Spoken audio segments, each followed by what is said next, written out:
Hello and welcome here to TalkFCB and welcome back to the TalkFCB podcast right here on the channel. Because look at today, for example, it is a day here in between games where maybe I would have taken a day off or maybe I would have released there a shorter video.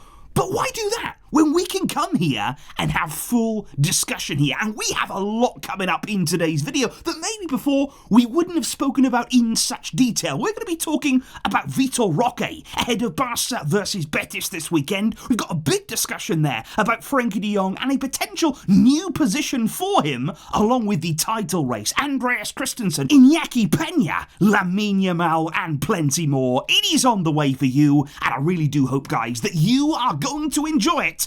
So sit back and relax and let's do this. But I would like to start today with a really special super thanks shout out here coming in from Denmark, who speaks here about their little brother recently joining the TalkFCB family there, and apparently their parents now in their house have to listen to 2 times my voice, which I would imagine never ever gets irritating. I'm sure that's fine for the parents, but I really appreciate that amazing support from both of you, and thank you there for the super thanks. It really is helpful. And why don't we start by talking about the league table. Now today, things are a lot better when you're looking at the league table because Barca stand at the very top of it, as we know, with 37 points after 16 games, and now Real Madrid remain 4 back. That is absolutely massive here, and yes, they still have that 1 game in hand, so effectively there they could close that gap if they won to just 1 point, but now it's back in our hands again. No matter what happens in their game in hand, we will remain top of the league. And of course that came last night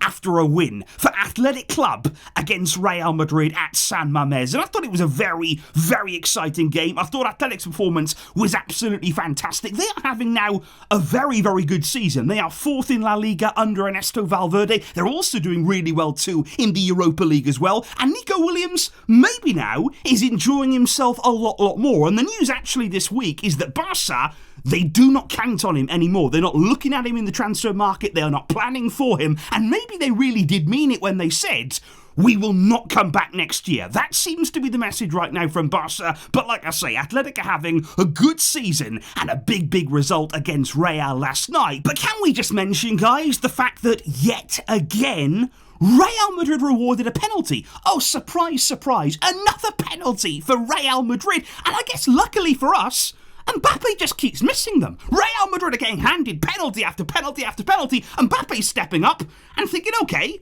how about no? I mean, I cannot believe he took this penalty, because you look at it right here, he missed one, a bad one, against Liverpool that really did cost Real Madrid. And then at the weekend, inevitably, they got another penalty. This time, though, Jude Bellingham took it, and he scored. And then last night, they got a penalty again.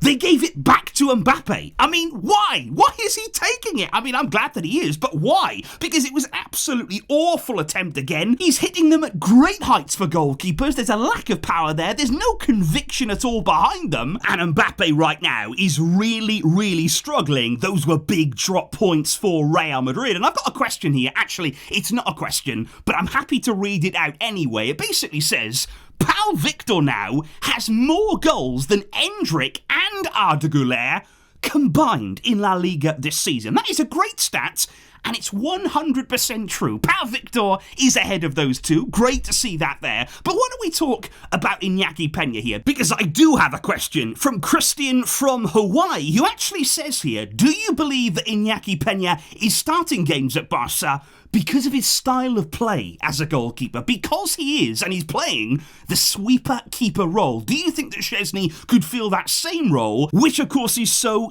important for our high line? And I think that's an excellent question right there, because obviously when we're thinking about Inaki Pena, about Wojciech Szczesny, I think a lot of us are thinking Szczesny could come in and be an excellent shot stopper. You know, we've seen it right throughout his career. He is a real presence in the goalkeeping area. You know, that's what he is. He can lead from the back, and he is very experienced, of course, for those big moments in matches and to produce those very big saves. But it's an excellent point there that, okay, Could Szczesny play that sweeper keeper role though? Because I think especially, you look at the game against Mallorca again, Barca's high line, it's incredibly high, there's so much space left in behind, and how many times throughout that game did we see balls go over the top, but Inaki Pena having such an advanced starting position, he rushes out of his goal, and he is very much enjoying right now being that sweeper keeper. And I just wonder here, is this why we continue to hear Hansi Flick say, whenever he's asked about Pena, whenever he's asked about Szczesny, he always says, not necessarily, oh, Pena has my trust for now, Pena right now is who we're looking to. He always says,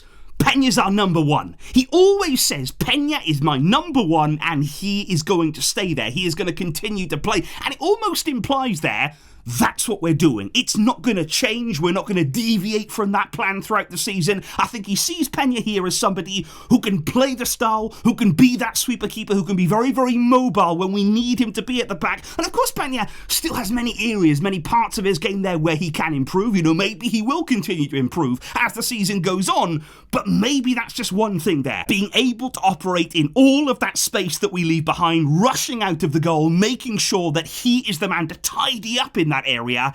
Is that why Flick is fully trusting in Pena? However, guys, we must move on here to talk about Andreas Christensen, and this is an incredibly elusive player right now. You hardly ever hear about Christensen, you hardly ever hear updates on his physical condition, also about his future. You don't really talk about him, you know, it doesn't really happen. So that is why today I wanted to talk about it in some detail, because obviously he's still out right now with that Achilles problem, and I thought it was recently, he actually spoke a few days ago now, and he actually said, maybe I should have listened to my body much sooner. Maybe I should have gone through this surgery, this recovery much, much sooner. But on the other hand, he said, you always want to play and help. So it's very possible here that Christensen had this Achilles problem a while ago, didn't really treat it, didn't really get the treatment that he needed, and as a result of that now, he spent a more extended time on the sidelines, because obviously he has been out here for month upon month upon month. But what we are hearing, the very little information that we get right now,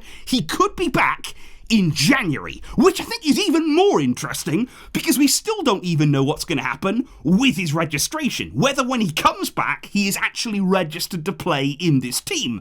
But I think it's interesting when looking here at his future. He really wants to stay. That seems to be the message from him. He's only thinking about staying. He's only thinking about coming back into this team and basically winning back his place. And what we're hearing today in the media is that despite interest from England, from the Premier League again, and also there from Italy, Christensen has no intention of leaving Barca this summer, or of course in January either. And I just look at him right now, the kind of profile that he is.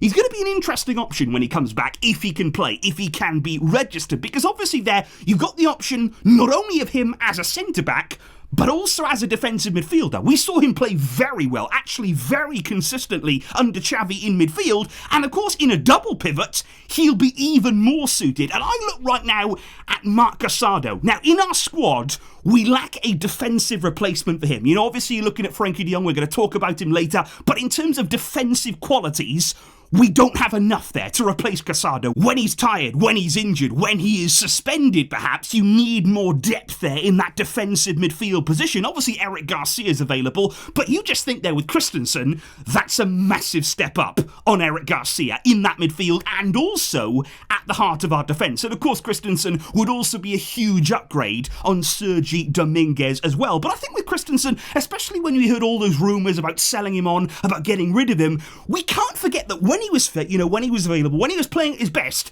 he was definitely one of our most consistent defenders. You know, he very rarely made mistakes. He's an excellent passer out of the back, and I'd be really interested to see him in a Hansi Flick team with that high line. I actually think he could suit that style of play very, very well, and also in midfield as well, like I say. So I'm interested to see what happens when he comes back. I think he's an excellent player that we shouldn't write off too soon. He's been out for a while. He will need time to come back, and there are complications there, of course, with that registration, but I, for one, wouldn't be too quick to give up on Christensen. Which brings us then on to talk about Lamine Yamal. And I've got another excellent question here, guys, and fantastic questions coming in. This is why I really love to do this, because the kind of questions and the kind of insight that you guys are giving is absolutely fantastic here. Because I've got a question from Akin, who says, do you think Lamine Yamal is becoming too important for Barca. He said, I love Lamine, but I worry that our level drops too much without him. He was involved in multiple goals against Mallorca, and that makes me happy, but also worried at the same time. We don't want another situation like what we had with Messi, the over-dependency on him. And I think that is there a viewpoint that is shared by so many of us Barcelona fans. When we watch Lamine Yamal, it's incredible what he is doing. It's absolutely breathtaking. The way that right now, when he's in our team, we win. It seems to be like that right now. If he's there, we win. But if he is not, we struggle. And that is quite incredible given the fact that he is only 17 years old. To have that much authority, to have that much influence over a team like Barca, it is extraordinary. And we have to make sure that we manage that. We have to make sure that we look after that. And I would just say here that with any other 17-year-old, with that much pressure on them, with that much importance attached to their name in a team of this stature, I would be incredibly concerned. I would be worried going to sleep every night with that much pressure on a young player. However, Lamine Yamal is simply not normal. What we are seeing from him, not only in terms of the performance, what he does out there, the kind of assist, the outside the foot stuff, all of that is unreal. But I'm talking here about the mental side of his game here. What we don't see on the pitch, but what happens behind the scenes there, whereby you're 17 years old and he's dealing with everything. There is no sense here that he is a player burdened by pressure. There is no sense here that he has a huge weight on his shoulders, because he really does. You know, Barca right now, they depend on him. They are really looking to him at every single opportunity. He is dealing with it extraordinarily well. And I think that he has good people around him. He has a really good family feel around him. That's important. I think the club are doing their best to look after him. But I also think as well, we've got to give a bit of credit here to some of the players around him at Barca as well. I think they're really helping him out. I would look especially right now at Raphinha. And this is why right now, I think Raphinha with the armband, it works, it fits. It suits him absolutely perfectly, not only for what he's doing on the pitch, but I think he's leading this team in so many ways. You even look at the game against Mallorca, he wanted to give Yamal that penalty. He was happy there to, okay, say, you're a young player in the team, I'm a much more senior player, I've got much more experience, but I want you to have the penalty there. You can take that, you can get the moment, and then you see Yamal give it back to him. And that's the kind of feeling that we have in the squad right now. There's a real selfless feel. I think that comes directly from Hansi Flick. You hear it in every single press conference, whether we win, whether we lose. We either win together or we lose together. It is not a team here of individuals, it is a collective effort. And I think everybody is looking to help Yamal on the pitch as well when he's getting a few strong challenges. Everybody wants to defend Yamal, and that is really, really important here because we have to take care of him. What he is doing on the pitch and off it, it is not normal. We are depending on him probably too much at his age. But with his talent, with his quality, what are you going to do? You don't want to say no. You don't not want to see it. We are all enjoying the performances. We are all enjoying his impact.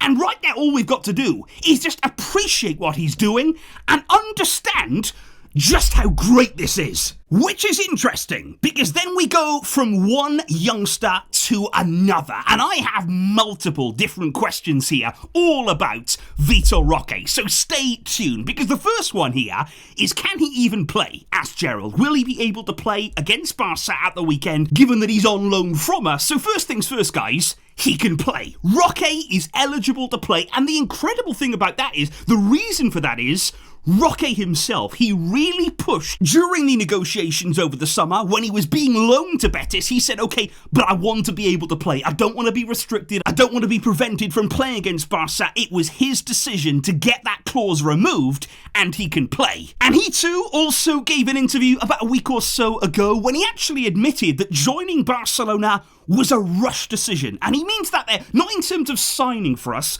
but in terms of his arrival. He said apparently he was in Brazil, he didn't know that he was going to come until about a week before, and he was on vacation. You know, he was there relaxing, he wasn't really in game mode, but he came there a week after realising, and then he said he had few opportunities and he didn't really have the time to adapt. But he did say in that interview, guys, that he's really happy to have been at Barca, and the things that he's learned there help him today, and now he's very, very happy. So the next question coming in here from Nathan is, Will Roque score against Barca at the weekend? Should we be worried about Roque? Is he somebody actually that could cause us problems? His own club problems on Saturday. Well, he hasn't actually scored since that goal back against Celta Vigo on the 10th of November. He's played in 4 games since then, 2 of them from the start. And in La Liga in particular, he played Valencia, he played against Real Sociedad recently. Those were not particularly good games at all for Vitor Roque. Didn't really excel in those. And I think last night in the Copa del Rey against lower league opposition, he came off the bench with the score at 1-1. He then missed a huge chance in front of goal there. He blazed it well over the bar from literally just a few yards out,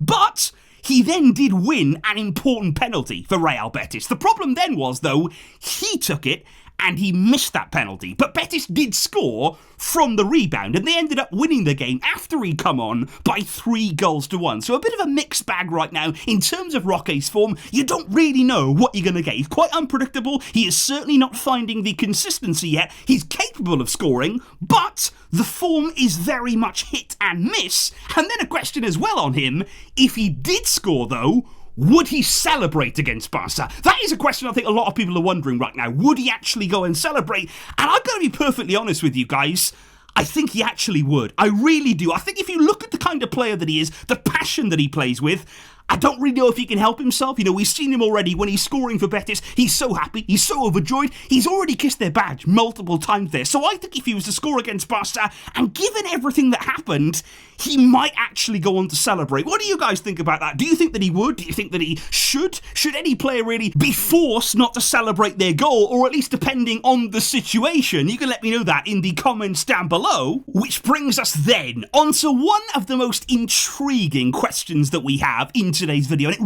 really is an exciting one for me, because we have to talk more here about Frenkie de Jong's positioning in the game against Mallorca when he came off the bench, because both Cameron and Alexander here have asked the same question. And Alexander, by the way, he says, I've been watching for close to 7 years on the channel, but I've never really commented. And please get involved. And that goes for all of you guys at home as well. I'm sure there's many of you here who maybe haven't really got involved in the comments, but hey, I'm sure that you'd be so well received there in the TalkFCB community. So please do always let me know what you are thinking and feeling, because Alexander and Cameron here say, what did you make of Frenkie's more advanced role in the game against Mallorca? He came off the bench there and he came on for Dani Olmo, and he was definitely deployed, maybe not as an outright number 10, but it was very advanced, and it was almost as though Frenkie there was given a bit of a free roll. He could roam, he could manoeuvre in the final third, and the main thing about it was, for me, Frenkie de Jong was able to play, he was able to influence the game, and he had a lot of protection behind him in midfield. It wasn't about him moving forward and leaving space there and not being aware of what was going on behind him. He could move around, he could play there in the opposition third, and he had everybody behind him. You know, the defensive midfielders there waiting to mop up any danger. And I think it's a really interesting thought here, thinking about Frenkie playing further up the field, because my biggest problem with him is that he is very limited defensively. He simply lacks defensive awareness. We've seen that there, whether he plays in a single pivot, that can't really happen. In a double pivot too, at times, he lets his man go. He's not really aware of the danger until it's too late. He doesn't cover particularly well. He doesn't really help the defence out when needed. And those are all big problems there when you're at the base of our midfield.